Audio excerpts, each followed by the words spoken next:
Abu Dhabi টি-20 লিগে বৃহস্পতিবার মরিসভিলে স্যাম্প আর্মির কাছে 6 উইকেটে হারল সাকিব আল হাসানের নেতৃত্বাধীন বাংলা টাইগার্স।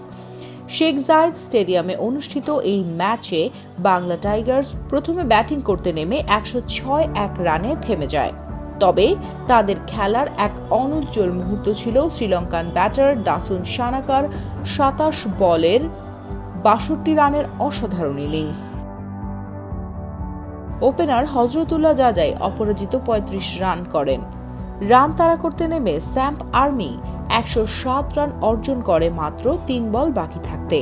বাংলা টাইগার্সের বোলিং আক্রমণের নেতা সাকিব আল হাসান দুর্দান্ত বোলিং করেন। 2 ওভারে মাত্র 15 রান দিয়ে 2 উইকেট শিকার করেন। সাকিবের বোলিং দখলে থাকা সত্ত্বেও বাংলা টাইগার্স ম্যাচে শেষ পর্যন্ত জয় পেতে ব্যর্থ হয়।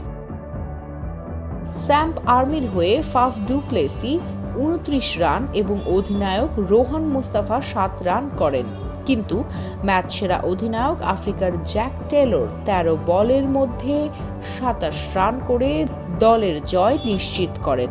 এছাড়া আন্দ্রিস গৌস 13 বলে 24 রান করেন। এই জয়ের সঙ্গে স্যাম্প আর্মি পরবর্তী ম্যাচে দারুণ আত্মবিশ্বাসী হয়ে উঠবে। তবে বাংলা টাইগার্সও তাদের পরবর্তী ম্যাচে শক্তিশালী প্রত্যাবর্তন আশা করছে।